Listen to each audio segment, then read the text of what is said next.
નમસ્કાર VTV digital ઉપર તમારું સ્વાગત છે અને હું છું આપનો દોસ્ત કરણ ચરોતરા. પહેલગામની જે ઘટના બની એ લગભગ મને ને તમને બધાને ખબર છે. આની જે અસર થઈ રહી છે એ પણ આપણે જોઈ રહ્યા છીએ. પરંતુ આ બધાની વચ્ચે આ બધું જ જે પણ કંઈ થઈ રહ્યું છે એને લઈને કેટલાક પ્રશ્નો એવા પણ છે કે જે હજુ સુધી આપણે ઉકેલી નથી શક્યા. એમાંની સૌથી પહેલો પ્રશ્ન આપણે એ પણ કદાચ તમારા મનમાં આવે કે જ્યોતિષમાં આ બધું જ વસ્તુ પહેલેથી લખાયેલી હતી શું? કદાચ તમારા મનમાં એ પણ પ્રશ્ન આવે કે આવનારા સમયમાં ભારત માટે આવા જે ઘટનાઓ છે એ કેટલી વધતી રહેશે અથવા તો ઘટી જશે. આ બધી જ ચર્ચા કરવા માટે અત્યારે આપણી સાથે જ્યોતિષ આચાર્ય રાજેન્દ્ર રઘુનાથજી દવે ગાયત્રી પંચાંગથી જોડાયેલા છે. મહારાજ, સૌથી પહેલા તો વીટીવી ડિજિટલમાં તમારું સ્વાગત છે. સૌથી પહેલો જ પ્રશ્ન નમસ્કાર. પૂછી લઈશ.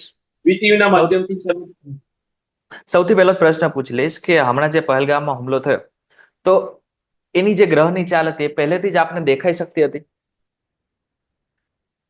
સૌપ્રથમ તો વીટીવી ના માધ્યમથી સર્વ દર્શકોને નમસ્કાર અને ખાસ કરીને પહેલગામમાં જે લોકોએ જીવ ગુમાવ્યો છે, પરમાત્મા એમના આત્માને શાંતિ આપે એવી પ્રાર્થના.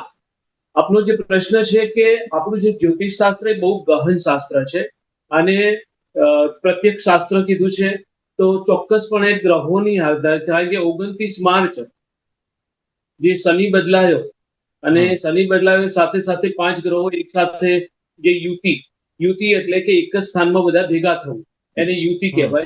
તો એ મહાયુતિ પંચગ્રહો યુતિ 5 થી 6 ગ્રહો એક જ સ્થાનમાં જ્યારે ભેગા થાય ત્યારે એ ચોક્કસપણે કહી શકાય છે કે આવી કુદરતી આપત્તિઓને એ સર્જન કરી શકાય. એ જ્યારે યુતિ થતી હોય તો યુતિના જ્યારે યુતિ થાય એનાથી 3 મહિના સુધી એની અસર ચોક્કસપણે રહેતી હોય છે અને દેશ અને દુનિયા માટે ભારી હોય છે. અને જે રાશિમાં થાય છે એ રાશિના દેશો એ રાશિના શહેરો ઉપર એનું વધારે ભ્રમણ જોવા મળે છે. અચ્છા, એવું એવું શક્ય છે કે આવનારા સમયમાં ભારત માટે કોઈ તણાવભર્યો સમય કે પછી શાંતિભર્યો સમય હોઈ શકે? ગ્રહોના આધારે ચોક્કસપણે કહી શકાય કે શાંતિભર્યો સમય તો છે નહીં. અત્યારે હાલની પરિસ્થિતિ કે આવનારી સમજો ને હજી 6 મહિના સુધી એટલે ચોક્કસપણે તણાવભરી પરિસ્થિતિ રહેશે. એટલે ગભરાવાની જરૂર નથી પણ સાવધાન રહેવાની 100% જરૂર છે. અને આ વર્ષે કોઈ કુદરતી આપત્તિ કે પછી આતંકી હુમલાની શક્યતાઓ આ વર્ષે 2025? જે ગ્રહોની જે પરિવર્તન છે રાશિ પરિવર્તન એના આધારે કુદરતી આપત્તિઓથી ભરેલું વર્ષ છે કે આવી કૃત્રિમ અને કુદરતી એ આપત્તિઓ થી સંઘર્ષમય આપણું ભારત દેશને સંઘર્ષ કરવો પડે આ વર્ષ.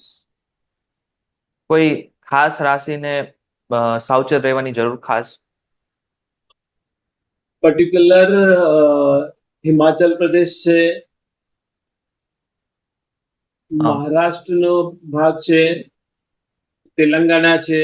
મને એ જે પ્રદેશો છે ત્યાં 100% સાવધાન રહેવાની જરૂર છે. કોઈ ખાસ રાશિ માટે? અને બીજા બધા ક્ષેત્રે છાંટા ઉડે એટલે ક્યાંક ચમકલા થાય પણ મોટું કોઈ સ્વરૂપ નહીં થાય. બરાબર. આવો કોઈ સમય ઉપર લોકોને શાંતિ રહે, સકારાત્મક વિચાર આવે એના માટે લોકો શું કરી શકે? ભારત ઉપર ઘણા બધા આક્રમણો વર્ષોથી થતા આવ્યા છે છતાં પણ ભારતની ભૂમિ એવી છે કે ભારતનું પુણ્યબળ એવું છે કે આવી કુદરતી આપસમની હોય તો કૃત્રિમ હોય એની સામે આપણે લડી શકીએ, ઝઝૂમી શકીએ, ટકી શકીએ.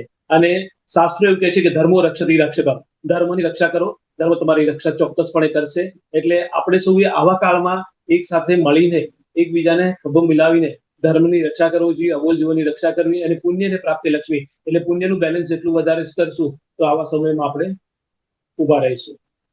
અચ્છા, એવું કોઈ કામ છે જે આપણે ઘરે બેસીને કરી શકીએ જેનાથી આપણને રક્ષા મળી શકે? ગ્રહોનો રાજા છે ભગવાન સૂર્ય. તો આદિત્યસ્ય નમસ્કારમ ये कुर्वन्ति દિને દિને જન્માંતર સહસ્રેષુ દારિદ્ર્ય ન ભજાયતે. જીવોની તમે રક્ષા કરો. બરાબર. અને દેશ માટે જે સમય ચાલી રહ્યો છે, આમ જોવા જઈએ તો અત્યારે તો બહુ જ તણાવભર્યો સમય ચાલી રહ્યો છે, એમાં તો કોઈ શંકાને સ્થાન નથી. પણ આમાંથી દેશ ક્યારે ઉભરી શકશે તમને કઈ રીતના લાગે છે? આમ ઓવરઓલ જોતા જઈએ તો ભારત દેશનું વર્ચસ્વ બીજા દેશોના જોતા ભારતનું વર્ચસ્વ દિન પ્રતિદિન વધશે. પરંતુ કહેવાય છે ને કે જ્યારે કોઈ સારો સમય આવતો હોય ત્યારે દુશ્મનો પણ વધારે ઉભા થતા હોય છે. એટલે પડોશી દેશો તરફથી આપણને સંઘર્ષમાં રહેશે. ઘૂસણખોરીથી આપણે સાવચેતી રાખવી પડશે. એટલે આગામી વર્ષ 2000, અત્યારે જે વર્તમાન વર્ષ ચાલુ છે 2025, 2026 અને 2027, આ ગ્રહોની આધારે 2027 પછી ભારતનું એક અલગ જ અસ્તિત્વ દુનિયામાં હશે. એટલે સારું હશે ઇન શોર્ટ 2027 પછી. જરૂર. બરાબર છે. જ્યોતિષ આચાર્ય, તમે અમારી સાથે જોડાયા, તમે જે માહિતી આપેલી છે ઘણી સારી છે, અને આની સાથે સાથે લોકોને પણ આમાં થોડી શાંતિ મળશે કે જે તમે કહેલું છે કે 2027 બાદ આપણા દેશમાં શાંતિ બની રહેશે. વીટીવી ડિજિટલ ઉપર જોડાવા બદલ આપનો ખૂબ ખૂબ આભાર.